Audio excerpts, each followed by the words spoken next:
그런 일 없었어. 내가 지어내는 거 아니야. 내가 언제 그런 말을 했다고 그래? 너 요즘 이상하다. 기억을 내 마음대로 만들어내는구나. 혹시 아픈 거 아니니? 혹시 이런 말을 들어본 적 있으신가요? 분명히 겪었던 일이고 똑똑히 들었던 말인데 상대방은 그런 적이 없다고 완강히 부인합니다. 오히려 나의 기억력과 판단력을 의심하게 만들죠. 대화가 끝나고 나면 정말 내가 잘못 기억하고 있나? 혹시 내가 미쳐가는 건 아닐까? 하는 끔찍한 자기의심에 빠지게 됩니다.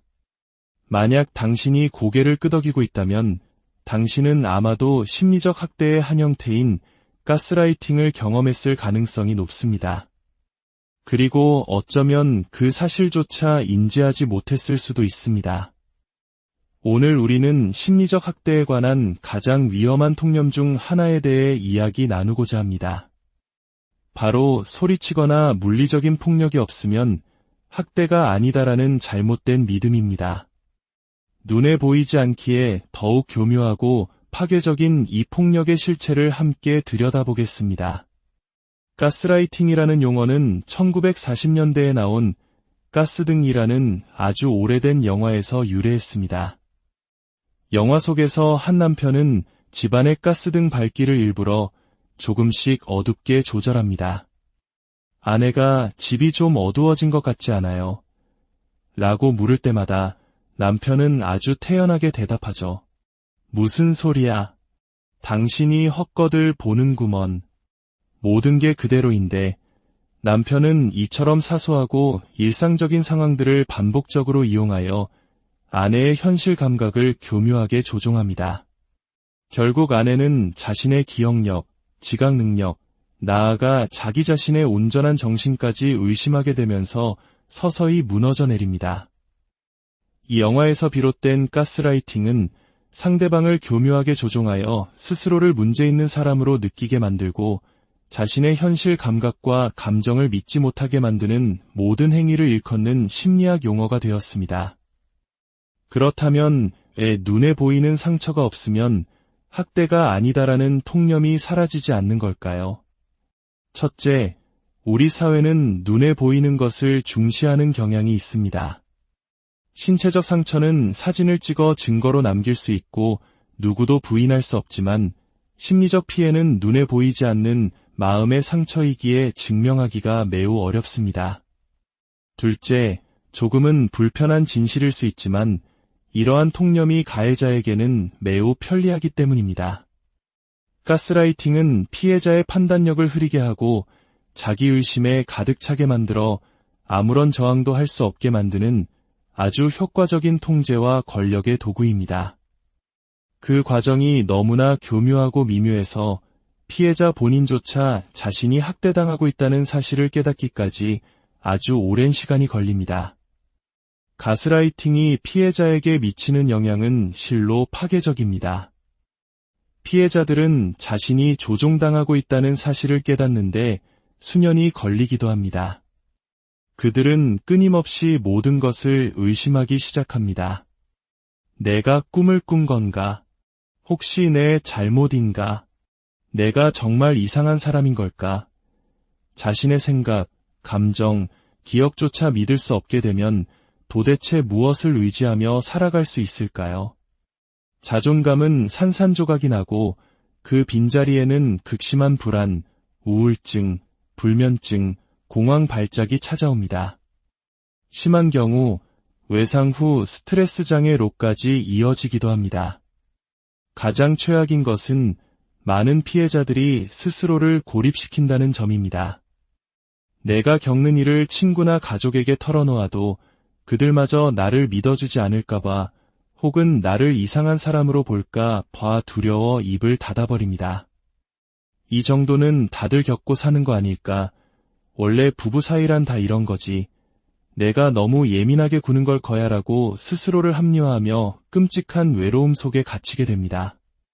마치 아무도 자신을 이해해주지 못할 것이라는 깊은 절망감 속에서 그들은 학대의 늪에 더욱 깊이 빠져들게 됩니다. 이것은 단순한 주장이 아닙니다. 과학적 증거들이 이를 뒷받침하고 있습니다. 수많은 연구 결과는 심리적 학대가 신체적 학대만큼 혹은 그 이상으로 뇌에 심각한 손상을 줄 수 있음을 보여줍니다. 지속적인 가스라이팅과 같은 미세한 공격에 만성적으로 노출되면 우리 뇌의 기억, 의사결정, 감정 조절과 관련된 영역의 기능 자체가 실제로 변형될 수 있습니다.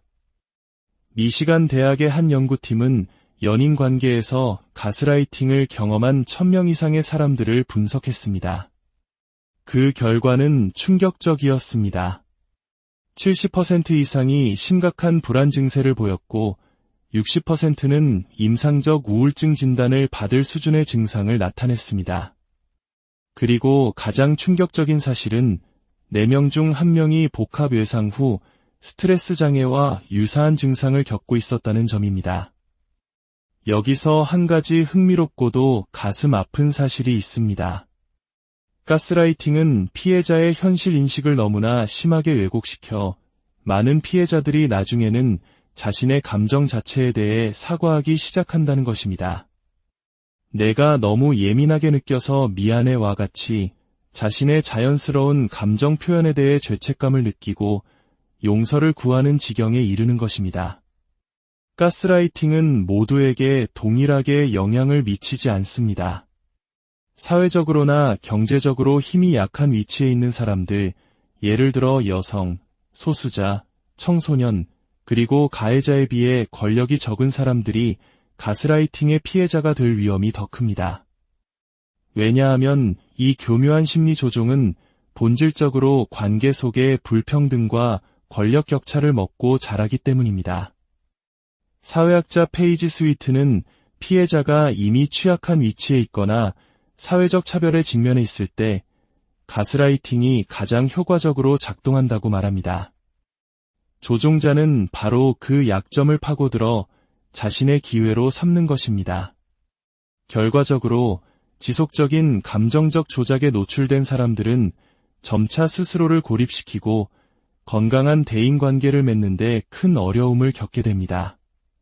타인과의 관계 자체가 의심과 두려움, 회피의 대상이 되어버리는 것이죠. 나 자신조차 믿을 수 없게 된 상황에서 어떻게 타인을 온전히 신뢰할 수 있겠습니까? 자, 그렇다면 잠시 스스로를 점검하는 시간을 가져보겠습니다. 제가 드리는 몇 가지 질문을 듣고 자신에게 해당하는 것이 있는지 생각해 보세요. 첫째, 종종 자신의 기억이나 온전한 정신 상태에 대해 의문을 품는다. 둘째, 무엇 때문에 사과하는지도 잘 모르면서 일단 사과부터 하고 본다. 셋째, 나 자신의 결정이나 판단을 신뢰하기가 어렵다고 느낀다. 넷째, 상대방은 내가 분명히 기억하는 사실을 계속해서 부정하며 나를 혼란스럽게 만든다. 다섯째, 어떤 갈등 상황에서든 결국 항상 내 탓인 것 같다는 결론에 이른다. 만약 이 중 2개 이상에 해당된다면 이것은 단순한 경고 신호일 수 있습니다. 물론 이것이 전문적인 진단은 아니지만 우리 스스로의 마음 상태를 주의 깊게 들여다볼 필요가 있다는 중요한 알림입니다. 그렇다면 가장 중요한 질문으로 넘어가 보겠습니다. 만약 내가 이런 상황에 처해 있다고 느낀다면 무엇을 할 수 있을까요? 첫 번째, 당신의 감각과 직감을 믿으세요. 만약 어떤 관계나 상황이 당신을 위축되게 만들고 혼란스럽게 하고 스스로를 의심하게 만든다면 그 느낌을 무시하지 마세요. 상대방이 아무리 아니라고 부인하더라도 당신의 기억이 맞다고 확신한다면 그 확신을 붙잡으세요. 우리의 몸과 직감은 이성적인 머리보다 먼저 진실을 알아차릴 때가 많습니다. 두 번째, 기록을 남기세요. 이것은 매우 중요하고 실질적인 방법입니다. 종이나 휴대폰 메모장 등 안전한 곳에 당신을 기분 나쁘게 하거나 의심하게 만드는 말과 상황들을 구체적으로 기록해두세요. 날짜, 시간, 당시의 대화, 그리고 당신이 느꼈던 감정까지 상세하게 적는 것이 좋습니다. 이 기록은 훗날 교묘한 조작에 맞서 당신의 현실 감각을 지켜줄 강력한 증거가 될 것입니다. 세 번째, 신뢰할 수 있는 사람과 대화하세요. 당신이 겪고 있는 일과 감정을 믿을 만한 사람에게 털어놓으세요. 하지만 아무에게나 이야기해서는 안 됩니다. 당신의 말을 진지하게 들어주고 당신의 감정을 축소하거나 비난하지 않고 온전히 당신 편이 되어줄 사람을 신중하게 선택해야 합니다. 좋은 친구, 형제자매 혹은 전문 상담사가 될 수 있습니다. 존중을 바탕으로 한 제3자의 시선은 우리가 상황을 객관적으로 파악하고 감정을 정리하는 데 큰 도움을 줄 수 있습니다. 혹시 전문적인 도움이 필요하다고 느끼신다면 심리 상담센터나 관련 기관의 문을 두드리는 것을 주저하지 마세요. 당신의 이야기를 안전하게 들어주고 당신의 감정을 지지해주며 무너진 자존감을 회복하는 여정에 함께해줄 전문가들이 있습니다. 마지막으로 이 말을 꼭 기억해주세요. 당신은 과장하는 것이 아닙니다. 당신은 미치지 않았습니다. 당신은 혼자가 아닙니다. 당신은 지금 아픈 것이 무엇인지 이해하려고 노력하고 있을 뿐이며 그것만으로도 이미 거대한 한 걸음을 내디딘 것입니다. 오늘 우리는 학대는 소리 지르고 때리는 것이라는 위험한 통념을 깨뜨려 보았습니다. 때로 학대는 비명이나 멍으로 찾아오지 않습니다. 그것은 의심의 형태로 상대방이 끈질기게 부인하여 결국 나 자신마저 스스로를 부정하게 만드는 경험의 형태로 존중받지 못하는 감정의 형태로 찾아옵니다. 눈에 보이는 멍을 남기지는 않지만 마음속에 훨씬 더 깊고 오래가는 상처를 남깁니다. 당신의 지각은 중요합니다. 당신의 감정은 타당합니다. 그리고 당신의 현실은 진짜입니다. 오늘 이 이야기가 당신의 마음에 작은 위로와 용기가 되었기를 바랍니다. 혹시 당신 주변에 이야기가 필요한 누군가가 있다면 주저하지 말고 이 내용을 공유해 주세요. 당신의 작은 행동이 누군가에게는 어둠 속의 한 줄기 빛이 될 수 있습니다. 당신의 모든 순간을 그런 일 없었어. 내가 지어내는 거 아니야. 내가 언제 그런 말을 했다고 그래. 너 요즘 이상하다. 기억을 내 마음대로 만들어내는구나. 혹시 아픈 거 아니니? 혹시 이런 말을 들어본 적 있으신가요? 분명히 겪었던 일이고 똑똑히 들었던 말인데 상대방은 그런 적이 없다고 완강히 부인합니다. 오히려 나의 기억력과 판단력을 의심하게 만들죠. 대화가 끝나고 나면 정말 내가 잘못 기억하고 있나? 혹시 내가 미쳐가는 건 아닐까? 하는 끔찍한 자기의심에 빠지게 됩니다. 만약 당신이 고개를 끄덕이고 있다면 당신은 아마도 심리적 학대의 한 형태인 가스라이팅을 경험했을 가능성이 높습니다. 그리고 어쩌면 그 사실조차 인지하지 못했을 수도 있습니다. 오늘 우리는 심리적 학대에 관한 가장 위험한 통념 중 하나에 대해 이야기 나누고자 합니다. 바로 소리치거나 물리적인 폭력이 없으면 학대가 아니다라는 잘못된 믿음입니다. 눈에 보이지 않기에 더욱 교묘하고 파괴적인 이 폭력의 실체를 함께 들여다보겠습니다. 가스라이팅이라는 용어는 1940년대에 나온 가스등이라는 아주 오래된 영화에서 유래했습니다. 영화 속에서 한 남편은 집안의 가스등 밝기를 일부러 조금씩 어둡게 조절합니다. 아내가 집이 좀 어두워진 것 같지 않아요? 라고 물을 때마다 남편은 아주 태연하게 대답하죠. 무슨 소리야? 당신이 헛것을 보는구먼. 모든 게 그대로인데 남편은 이처럼 사소하고 일상적인 상황들을 반복적으로 이용하여 아내의 현실 감각을 교묘하게 조종합니다. 결국 아내는 자신의 기억력, 지각 능력, 나아가 자기 자신의 온전한 정신까지 의심하게 되면서 서서히 무너져 내립니다. 이 영화에서 비롯된 가스라이팅은 상대방을 교묘하게 조종하여 스스로를 문제 있는 사람으로 느끼게 만들고 자신의 현실 감각과 감정을 믿지 못하게 만드는 모든 행위를 일컫는 심리학 용어가 되었습니다. 그렇다면 왜 눈에 보이는 상처가 없으면 학대가 아니다라는 통념이 사라지지 않는 걸까요? 첫째, 우리 사회는 눈에 보이는 것을 중시하는 경향이 있습니다. 신체적 상처는 사진을 찍어 증거로 남길 수 있고 누구도 부인할 수 없지만 심리적 피해는 눈에 보이지 않는 마음의 상처이기에 증명하기가 매우 어렵습니다. 둘째, 조금은 불편한 진실일 수 있지만 이러한 통념이 가해자에게는 매우 편리하기 때문입니다. 가스라이팅은 피해자의 판단력을 흐리게 하고 자기의심에 가득 차게 만들어 아무런 저항도 할 수 없게 만드는 아주 효과적인 통제와 권력의 도구입니다. 그 과정이 너무나 교묘하고 미묘해서 피해자 본인조차 자신이 학대당하고 있다는 사실을 깨닫기까지 아주 오랜 시간이 걸립니다. 가스라이팅이 피해자에게 미치는 영향은 실로 파괴적입니다. 피해자들은 자신이 조종당하고 있다는 사실을 깨닫는데 수년이 걸리기도 합니다. 그들은 끊임없이 모든 것을 의심하기 시작합니다. 내가 꿈을 꾼 건가? 혹시 내 잘못인가? 내가 정말 이상한 사람인 걸까? 자신의 생각, 감정, 기억조차 믿을 수 없게 되면 도대체 무엇을 의지하며 살아갈 수 있을까요? 자존감은 산산조각이 나고 그 빈자리에는 극심한 불안, 우울증, 불면증, 공황 발작이 찾아옵니다. 심한 경우 외상 후 스트레스 장애로까지 이어지기도 합니다. 가장 최악인 것은 많은 피해자들이 스스로를 고립시킨다는 점입니다.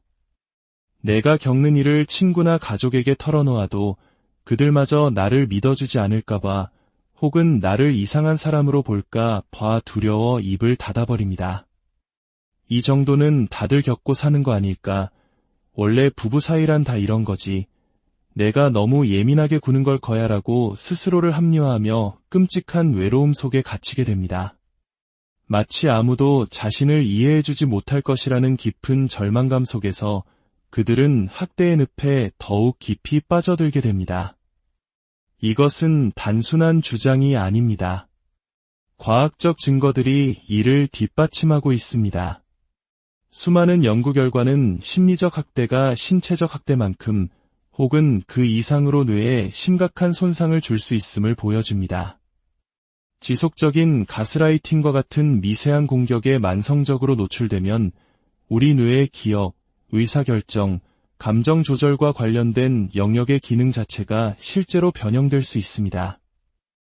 미시간 대학의 한 연구팀은 연인 관계에서 가스라이팅을 경험한 1000명 이상의 사람들을 분석했습니다.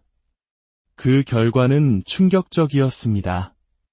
70% 이상이 심각한 불안 증세를 보였고 60%는 임상적 우울증 진단을 받을 수준의 증상을 나타냈습니다. 그리고 가장 충격적인 사실은 4명 중 1명이 복합 외상 후 스트레스 장애와 유사한 증상을 겪고 있었다는 점입니다. 여기서 한 가지 흥미롭고도 가슴 아픈 사실이 있습니다. 가스라이팅은 피해자의 현실 인식을 너무나 심하게 왜곡시켜 많은 피해자들이 나중에는 자신의 감정 자체에 대해 사과하기 시작한다는 것입니다. 내가 너무 예민하게 느껴서 미안해와 같이 자신의 자연스러운 감정 표현에 대해 죄책감을 느끼고 용서를 구하는 지경에 이르는 것입니다. 가스라이팅은 모두에게 동일하게 영향을 미치지 않습니다. 사회적으로나 경제적으로 힘이 약한 위치에 있는 사람들, 예를 들어 여성, 소수자, 청소년, 그리고 가해자에 비해 권력이 적은 사람들이 가스라이팅의 피해자가 될 위험이 더 큽니다. 왜냐하면 이 교묘한 심리 조종은 본질적으로 관계 속의 불평등과 권력 격차를 먹고 자라기 때문입니다. 사회학자 페이지 스위트는 피해자가 이미 취약한 위치에 있거나 사회적 차별에 직면해 있을 때 가스라이팅이 가장 효과적으로 작동한다고 말합니다. 조종자는 바로 그 약점을 파고들어 자신의 기회로 삼는 것입니다. 결과적으로 지속적인 감정적 조작에 노출된 사람들은 점차 스스로를 고립시키고 건강한 대인관계를 맺는데 큰 어려움을 겪게 됩니다. 타인과의 관계 자체가 의심과 두려움, 회피의 대상이 되어버리는 것이죠. 나 자신조차 믿을 수 없게 된 상황에서 어떻게 타인을 온전히 신뢰할 수 있겠습니까? 자, 그렇다면 잠시 스스로를 점검하는 시간을 가져보겠습니다. 제가 드리는 몇 가지 질문을 듣고 자신에게 해당하는 것이 있는지 생각해 보세요. 첫째, 종종 자신의 기억이나 온전한 정신 상태에 대해 의문을 품는다. 둘째, 무엇 때문에 사과하는지도 잘 모르면서 일단 사과부터 하고 본다. 셋째, 나 자신의 결정이나 판단을 신뢰하기가 어렵다고 느낀다. 넷째, 상대방은 내가 분명히 기억하는 사실을 계속해서 부정하며 나를 혼란스럽게 만든다. 다섯째, 어떤 갈등 상황에서든 결국 항상 내 탓인 것 같다는 결론에 이른다. 만약 이 중 2개 이상에 해당된다면 이것은 단순한 경고 신호일 수 있습니다. 물론 이것이 전문적인 진단은 아니지만 우리 스스로의 마음 상태를 주에 깊게 들여다볼 필요가 있다는 중요한 알림입니다. 그렇다면 가장 중요한 질문으로 넘어가 보겠습니다. 만약 내가 이런 상황에 처해 있다고 느낀다면 무엇을 할 수 있을까요? 첫 번째, 당신의 감각과 직감을 믿으세요. 만약 어떤 관계나 상황이 당신을 위축되게 만들고 혼란스럽게 하고 스스로를 의심하게 만든다면 그 느낌을 무시하지 마세요. 상대방이 아무리 아니라고 부인하더라도 당신의 기억이 맞다고 확신한다면 그 확신을 붙잡으세요. 우리의 몸과 직감은 이성적인 머리보다 먼저 진실을 알아차릴 때가 많습니다. 두 번째, 기록을 남기세요. 이것은 매우 중요하고 실질적인 방법입니다. 종이나 휴대폰 메모장 등 안전한 곳에 당신을 기분 나쁘게 하거나 의심하게 만드는 말과 상황들을 구체적으로 기록해두세요. 날짜, 시간, 당시의 대화, 그리고 당신이 느꼈던 감정까지 상세하게 적는 것이 좋습니다. 이 기록은 훗날 교묘한 조작에 맞서 당신의 현실 감각을 지켜줄 강력한 증거가 될 것입니다. 세 번째, 신뢰할 수 있는 사람과 대화하세요. 당신이 겪고 있는 일과 감정을 믿을 만한 사람에게 털어놓으세요. 하지만 아무에게나 이야기해서는 안 됩니다. 당신의 말을 진지하게 들어주고 당신의 감정을 축소하거나 비난하지 않고 온전히 당신 편이 되어줄 사람을 신중하게 선택해야 합니다. 좋은 친구, 형제자매 혹은 전문 상담사가 될 수 있습니다. 존중을 바탕으로 한 제3자의 시선은 우리가 상황을 객관적으로 파악하고 감정을 정리하는 데 큰 도움을 줄 수 있습니다. 혹시 전문적인 도움이 필요하다고 느끼신다면 심리상담센터나 관련 기관의 문을 두드리는 것을 주저하지 마세요. 당신의 이야기를 안전하게 들어주고 당신의 감정을 지지해주며 무너진 자존감을 회복하는 여정에 함께해줄 전문가들이 있습니다. 마지막으로 이 말을 꼭 기억해주세요. 당신은 과장하는 것이 아닙니다. 당신은 미치지 않았습니다. 당신은 혼자가 아닙니다. 당신은 지금 아픈 것이 무엇인지 이해하려고 노력하고 있을 뿐이며 그것만으로도 이미 거대한 한 걸음을 내디딘 것입니다. 오늘 우리는 학대는 소리 지르고 때리는 것이라는 위험한 통념을 깨뜨려 보았습니다. 때로 학대는 비명이나 멍으로 찾아오지 않습니다. 그것은 의심의 형태로 상대방이 끈질기게 부인하여 결국 나 자신마저 스스로를 부정하게 만드는 경험의 형태로 존중받지 못하는 감정의 형태로 찾아옵니다. 눈에 보이는 멍을 남기지는 않지만 마음속에 훨씬 더 깊고 오래가는 상처를 남깁니다. 당신의 지각은 중요합니다. 당신의 감정은 타당합니다. 그리고 당신의 현실은 진짜입니다. 오늘 이 이야기가 당신의 마음에 작은 위로와 용기가 되었기를 바랍니다. 혹시 당신 주변에 이야기가 필요한 누군가가 있다면 주저하지 말고 이 내용을 공유해 주세요. 당신의 작은 행동이 누군가에게는 어둠 속의 한 줄기 빛이 될 수 있습니다. 당신의 모든 순간을 그런 일 없었어. 내가 지어내는 거 아니야. 내가 언제 그런 말을 했다고 그래. 너 요즘 이상하다. 기억을 내 마음대로 만들어내는구나. 혹시 아픈 거 아니니? 혹시 이런 말을 들어본 적 있으신가요? 분명히 겪었던 일이고 똑똑히 들었던 말인데 상대방은 그런 적이 없다고 완강히 부인합니다. 오히려 나의 기억력과 판단력을 의심하게 만들죠. 대화가 끝나고 나면 정말 내가 잘못 기억하고 있나? 혹시 내가 미쳐가는 건 아닐까? 하는 끔찍한 자기의심에 빠지게 됩니다. 만약 당신이 고개를 끄덕이고 있다면 당신은 아마도 심리적 학대의 한 형태인 가스라이팅을 경험했을 가능성이 높습니다. 그리고 어쩌면 그 사실조차 인지하지 못했을 수도 있습니다.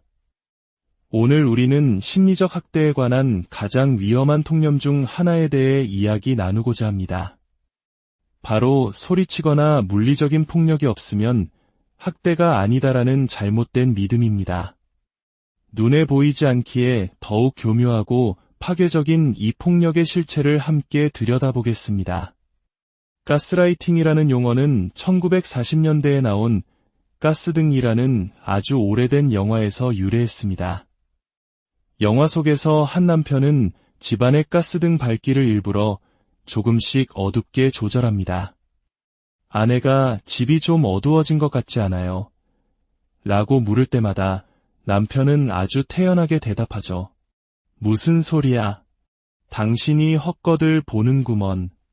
모든 게 그대로인데 남편은 이처럼 사소하고 일상적인 상황들을 반복적으로 이용하여 아내의 현실 감각을 교묘하게 조종합니다.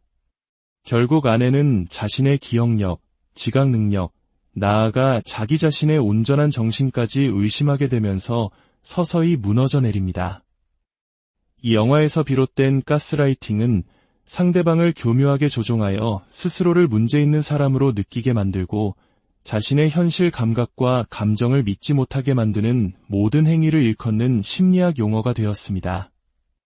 그렇다면 왜 눈에 보이는 상처가 없으면 학대가 아니다라는 통념이 사라지지 않는 걸까요?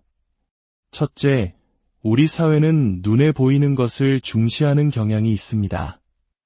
신체적 상처는 사진을 찍어 증거로 남길 수 있고 누구도 부인할 수 없지만 심리적 피해는 눈에 보이지 않는 마음의 상처이기에 증명하기가 매우 어렵습니다. 둘째, 조금은 불편한 진실일 수 있지만 이러한 통념이 가해자에게는 매우 편리하기 때문입니다. 가스라이팅은 피해자의 판단력을 흐리게 하고 자기의심에 가득 차게 만들어 아무런 저항도 할 수 없게 만드는 아주 효과적인 통제와 권력의 도구입니다. 그 과정이 너무나 교묘하고 미묘해서 피해자 본인조차 자신이 학대당하고 있다는 사실을 깨닫기까지 아주 오랜 시간이 걸립니다. 가스라이팅이 피해자에게 미치는 영향은 실로 파괴적입니다. 피해자들은 자신이 조종당하고 있다는 사실을 깨닫는데 수년이 걸리기도 합니다. 그들은 끊임없이 모든 것을 의심하기 시작합니다. 내가 꿈을 꾼 건가? 혹시 내 잘못인가?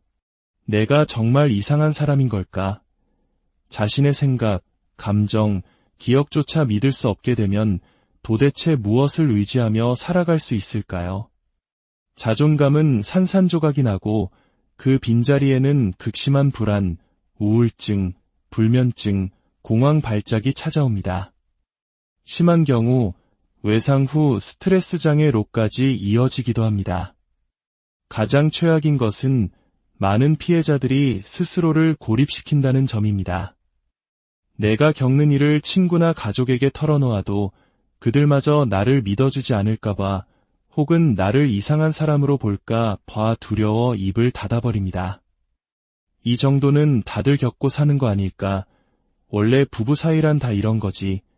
내가 너무 예민하게 구는 걸 거야라고 스스로를 합리화하며 끔찍한 외로움 속에 갇히게 됩니다. 마치 아무도 자신을 이해해주지 못할 것이라는 깊은 절망감 속에서 그들은 학대의 늪에 더욱 깊이 빠져들게 됩니다. 이것은 단순한 주장이 아닙니다. 과학적 증거들이 이를 뒷받침하고 있습니다. 수많은 연구 결과는 심리적 학대가 신체적 학대만큼 혹은 그 이상으로 뇌에 심각한 손상을 줄 수 있음을 보여줍니다. 지속적인 가스라이팅과 같은 미세한 공격에 만성적으로 노출되면 우리 뇌의 기억, 의사결정, 감정 조절과 관련된 영역의 기능 자체가 실제로 변형될 수 있습니다. 미시간 대학의 한 연구팀은 연인 관계에서 가스라이팅을 경험한 1000명 이상의 사람들을 분석했습니다. 그 결과는 충격적이었습니다. 70% 이상이 심각한 불안 증세를 보였고 60%는 임상적 우울증 진단을 받을 수준의 증상을 나타냈습니다. 그리고 가장 충격적인 사실은 4명 중 1명이 복합 외상 후 스트레스 장애와 유사한 증상을 겪고 있었다는 점입니다. 여기서 한 가지 흥미롭고도 가슴 아픈 사실이 있습니다. 가스라이팅은 피해자의 현실 인식을 너무나 심하게 왜곡시켜 많은 피해자들이 나중에는 자신의 감정 자체에 대해 사과하기 시작한다는 것입니다. 내가 너무 예민하게 느껴서 미안해와 같이 자신의 자연스러운 감정 표현에 대해 죄책감을 느끼고 용서를 구하는 지경에 이르는 것입니다. 가스라이팅은 모두에게 동일하게 영향을 미치지 않습니다. 사회적으로나 경제적으로 힘이 약한 위치에 있는 사람들, 예를 들어 여성, 소수자, 청소년, 그리고 가해자에 비해 권력이 적은 사람들이 가스라이팅의 피해자가 될 위험이 더 큽니다. 왜냐하면 이 교묘한 심리 조종은 본질적으로 관계 속의 불평등과 권력 격차를 먹고 자라기 때문입니다. 사회학자 페이지 스위트는 피해자가 이미 취약한 위치에 있거나 사회적 차별에 직면해 있을 때 가스라이팅이 가장 효과적으로 작동한다고 말합니다. 조종자는 바로 그 약점을 파고들어 자신의 기회로 삼는 것입니다. 결과적으로 지속적인 감정적 조작에 노출된 사람들은 점차 스스로를 고립시키고 건강한 대인관계를 맺는데 큰 어려움을 겪게 됩니다. 타인과의 관계 자체가 의심과 두려움, 회피의 대상이 되어버리는 것이죠. 나 자신조차 믿을 수 없게 된 상황에서 어떻게 타인을 온전히 신뢰할 수 있겠습니까? 자, 그렇다면 잠시 스스로를 점검하는 시간을 가져보겠습니다. 제가 드리는 몇 가지 질문을 듣고 자신에게 해당하는 것이 있는지 생각해 보세요. 첫째, 종종 자신의 기억이나 온전한 정신 상태에 대해 의문을 품는다. 둘째, 무엇 때문에 사과하는지도 잘 모르면서 일단 사과부터 하고 본다. 셋째, 나 자신의 결정이나 판단을 신뢰하기가 어렵다고 느낀다. 넷째, 상대방은 내가 분명히 기억하는 사실을 계속해서 부정하며 나를 혼란스럽게 만든다. 다섯째, 어떤 갈등 상황에서든 결국 항상 내 탓인 것 같다는 결론에 이른다. 만약 이 중 2개 이상에 해당된다면 이것은 단순한 경고 신호일 수 있습니다. 물론 이것이 전문적인 진단은 아니지만 우리 스스로의 마음 상태를 주에 깊게 들여다볼 필요가 있다는 중요한 알림입니다. 그렇다면 가장 중요한 질문으로 넘어가 보겠습니다. 만약 내가 이런 상황에 처해 있다고 느낀다면 무엇을 할 수 있을까요? 첫 번째, 당신의 감각과 직감을 믿으세요. 만약 어떤 관계나 상황이 당신을 위축되게 만들고 혼란스럽게 하고 스스로를 의심하게 만든다면 그 느낌을 무시하지 마세요. 상대방이 아무리 아니라고 부인하더라도 당신의 기억이 맞다고 확신한다면 그 확신을 붙잡으세요. 우리의 몸과 직감은 이성적인 머리보다 먼저 진실을 알아차릴 때가 많습니다. 두 번째, 기록을 남기세요. 이것은 매우 중요하고 실질적인 방법입니다. 종이나 휴대폰 메모장 등 안전한 곳에 당신을 기분 나쁘게 하거나 의심하게 만드는 말과 상황들을 구체적으로 기록해두세요. 날짜, 시간, 당시의 대화, 그리고 당신이 느꼈던 감정까지 상세하게 적는 것이 좋습니다. 이 기록은 훗날 교묘한 조작에 맞서 당신의 현실 감각을 지켜줄 강력한 증거가 될 것입니다. 세 번째, 신뢰할 수 있는 사람과 대화하세요. 당신이 겪고 있는 일과 감정을 믿을 만한 사람에게 털어놓으세요. 하지만 아무에게나 이야기해서는 안 됩니다. 당신의 말을 진지하게 들어주고 당신의 감정을 축소하거나 비난하지 않고 온전히 당신 편이 되어줄 사람을 신중하게 선택해야 합니다. 좋은 친구, 형제자매 혹은 전문 상담사가 될 수 있습니다. 존중을 바탕으로 한 제3자의 시선은 우리가 상황을 객관적으로 파악하고 감정을 정리하는 데 큰 도움을 줄 수 있습니다. 혹시 전문적인 도움이 필요하다고 느끼신다면 심리 상담센터나 관련 기관의 문을 두드리는 것을 주저하지 마세요. 당신의 이야기를 안전하게 들어주고 당신의 감정을 지지해주며 무너진 자존감을 회복하는 여정에 함께해줄 전문가들이 있습니다. 마지막으로 이 말을 꼭 기억해주세요. 당신은 과장하는 것이 아닙니다. 당신은 미치지 않았습니다. 당신은 혼자가 아닙니다. 당신은 지금 아픈 것이 무엇인지 이해하려고 노력하고 있을 뿐이며 그것만으로도 이미 거대한 한 걸음을 내디딘 것입니다. 오늘 우리는 학대는 소리 지르고 때리는 것이라는 위험한 통념을 깨뜨려 보았습니다. 때로 학대는 비명이나 멍으로 찾아오지 않습니다. 그것은 의심의 형태로 상대방이 끈질기게 부인하여 결국 나 자신마저 스스로를 부정하게 만드는 경험의 형태로 존중받지 못하는 감정의 형태로 찾아옵니다. 눈에 보이는 멍을 남기지는 않지만 마음속에 훨씬 더 깊고 오래가는 상처를 남깁니다. 당신의 지각은 중요합니다. 당신의 감정은 타당합니다. 그리고 당신의 현실은 진짜입니다.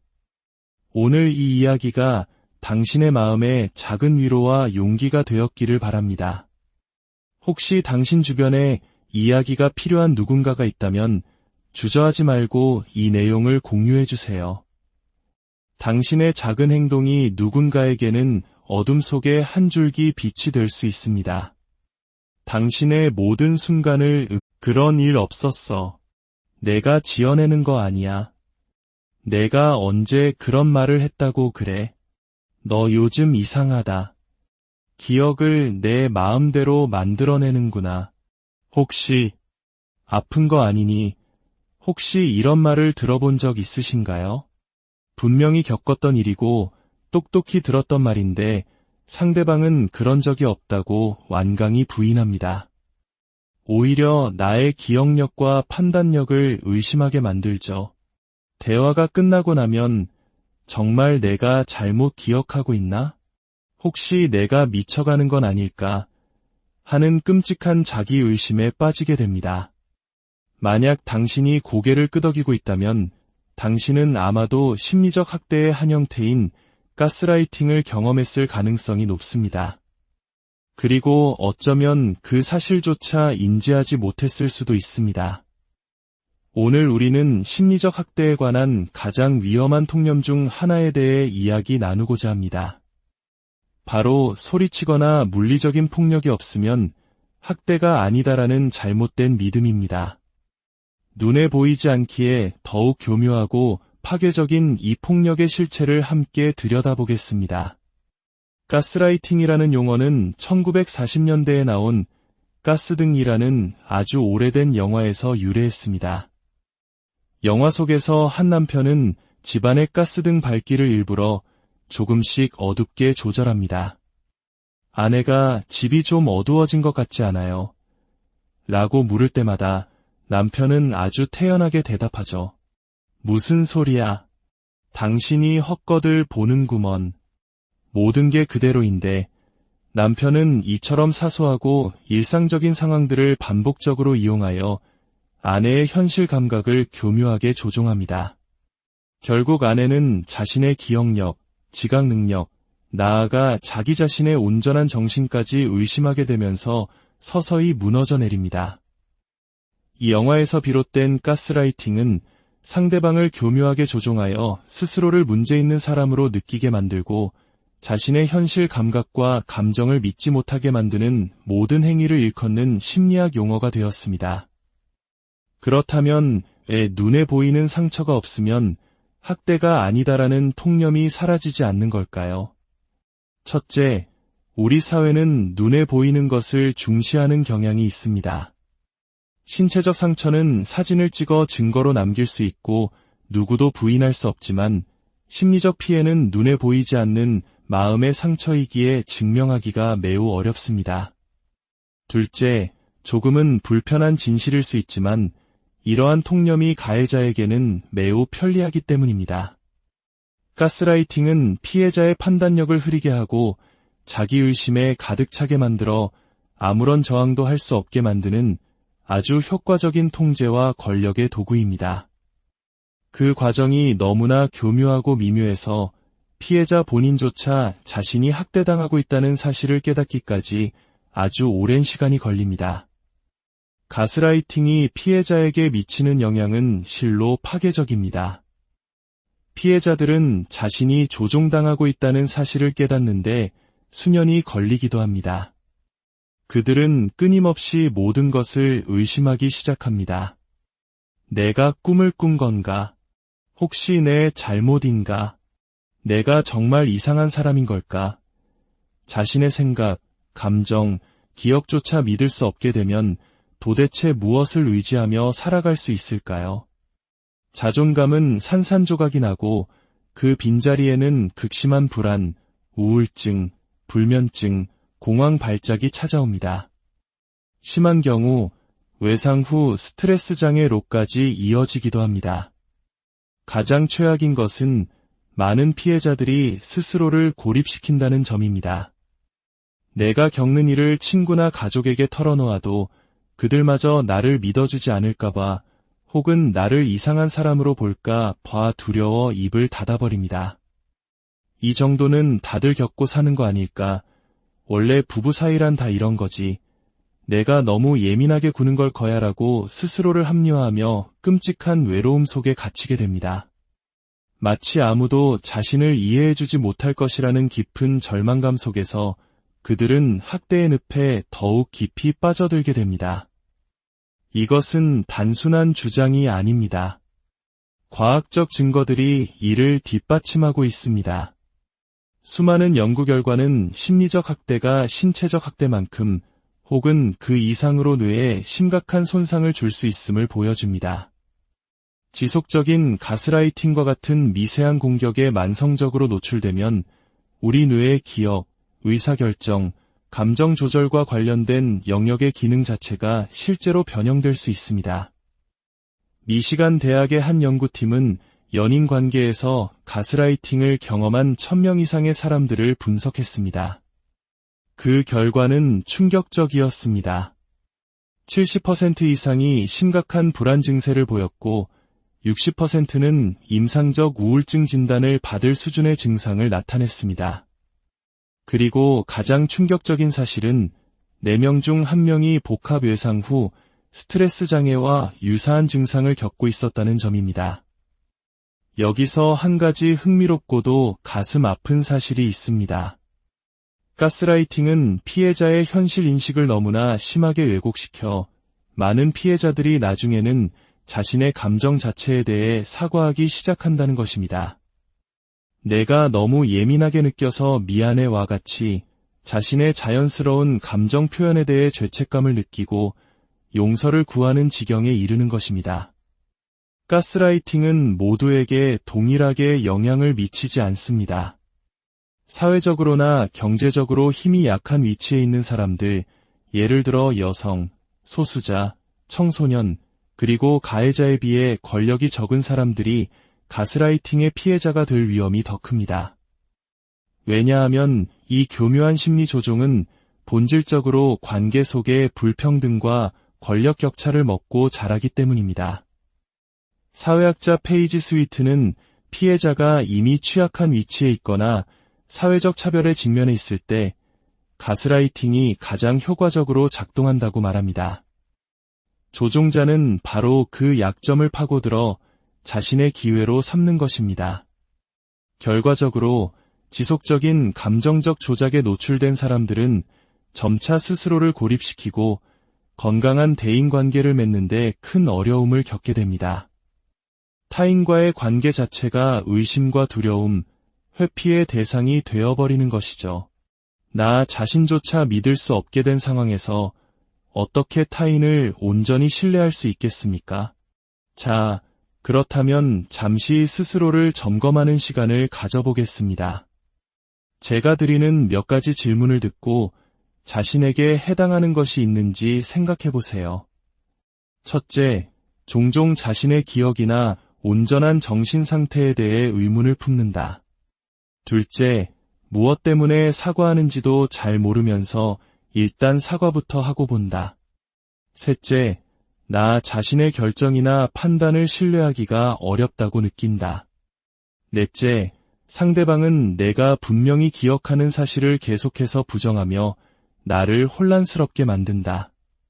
다섯째, 어떤 갈등 상황에서든 결국 항상 내 탓인 것 같다는 결론에 이른다. 만약 이 중 2개 이상에 해당된다면 이것은 단순한 경고 신호일 수 있습니다. 물론 이것이 전문적인 진단은 아니지만 우리 스스로의 마음 상태를 주의 깊게 들여다볼 필요가 있다는 중요한 알림입니다. 그렇다면 가장 중요한 질문으로 넘어가 보겠습니다.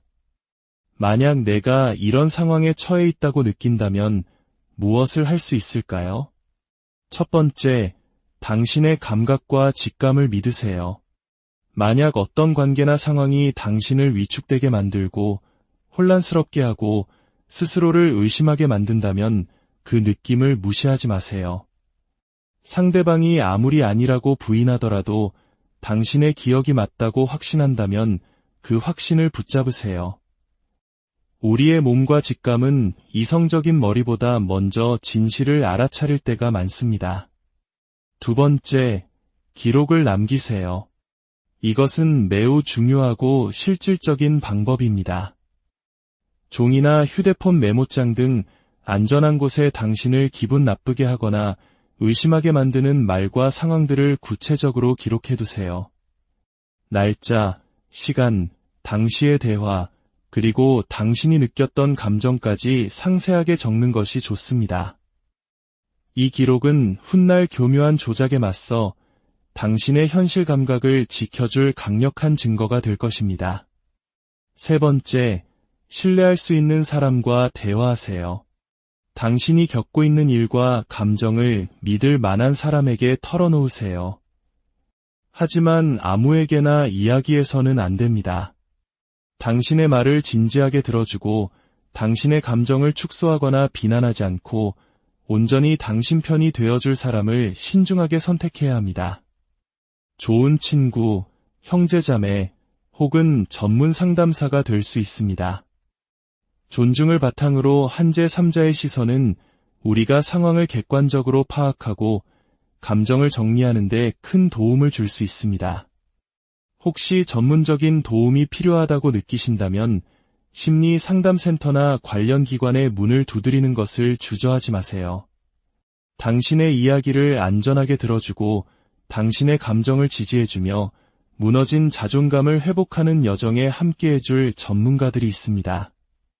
마지막으로 이 말을 꼭 기억해주세요. 당신은 과장하는 것이 아닙니다. 당신은 미치지 않았습니다.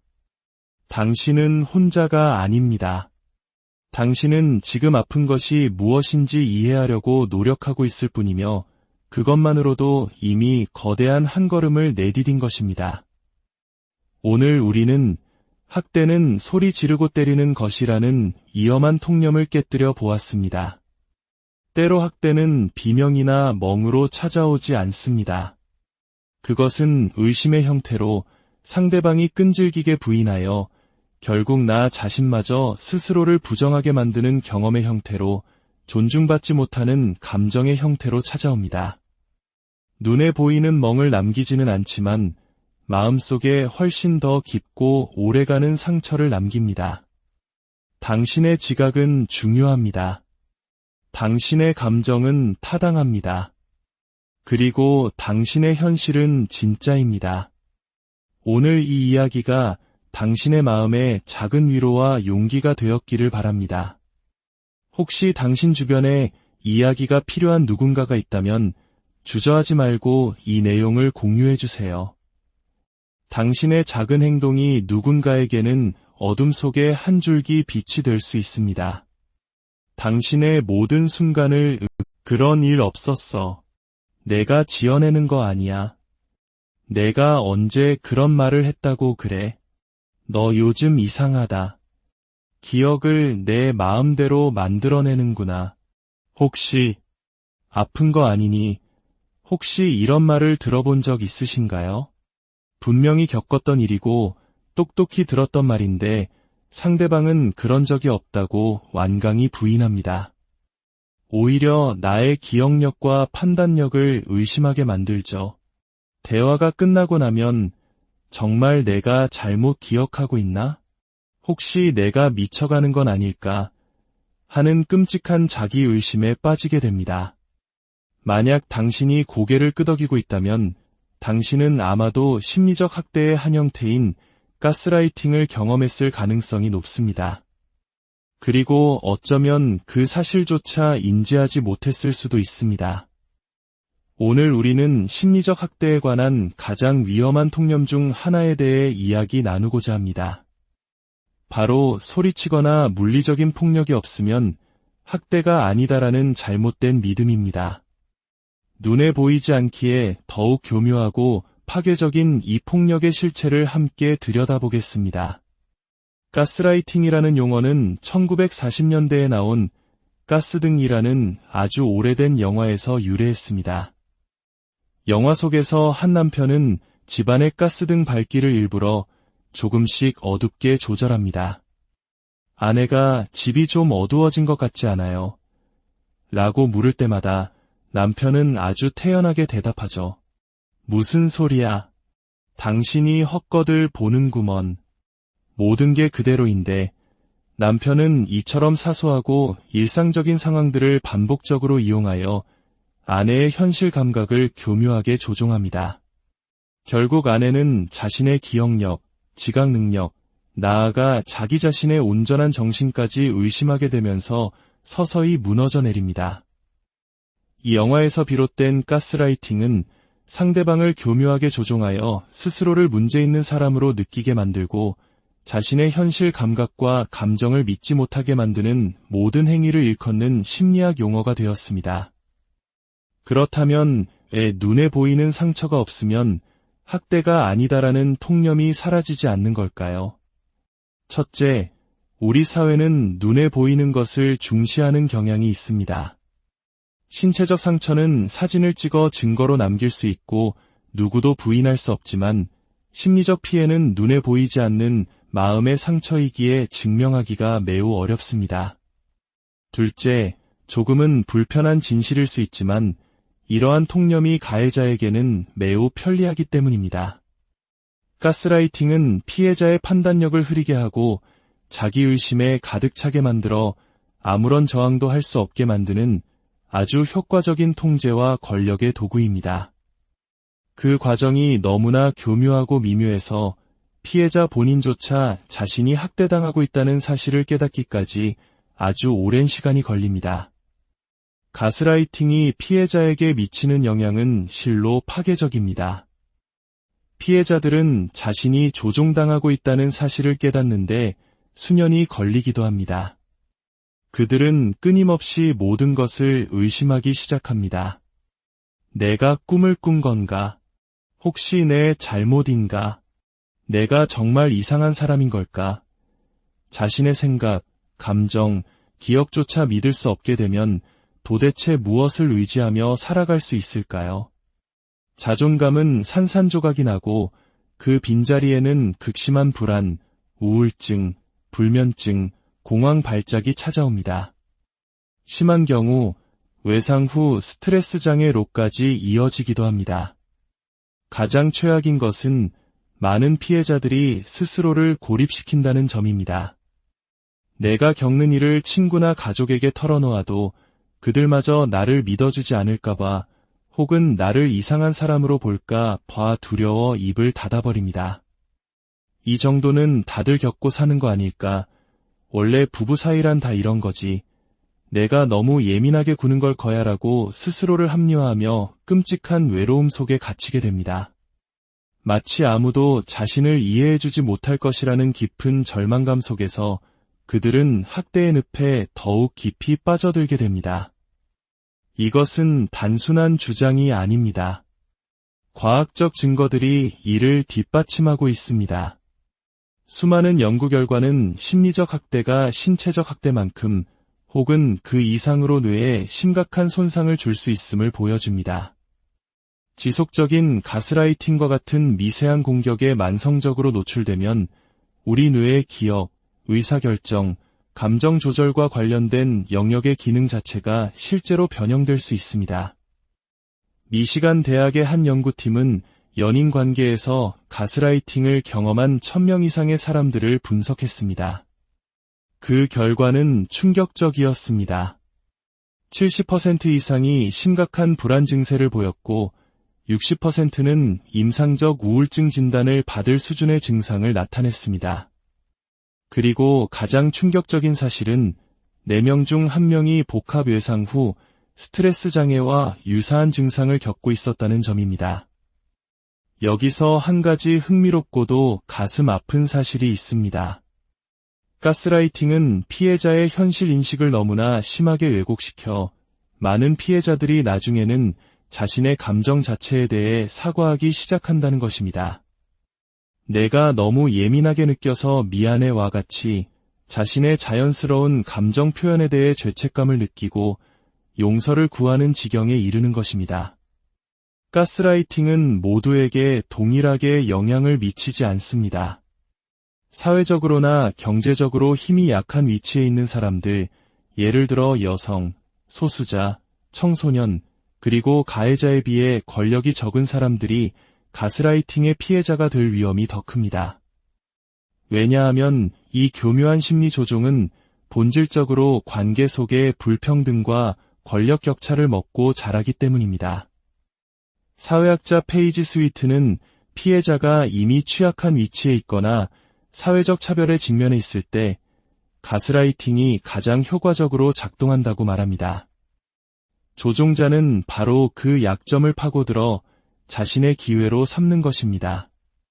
결과적으로 지속적인 감정적 조작에 노출된 사람들은 점차 스스로를 고립시키고 건강한 대인관계를 맺는데 큰 어려움을 겪게 됩니다.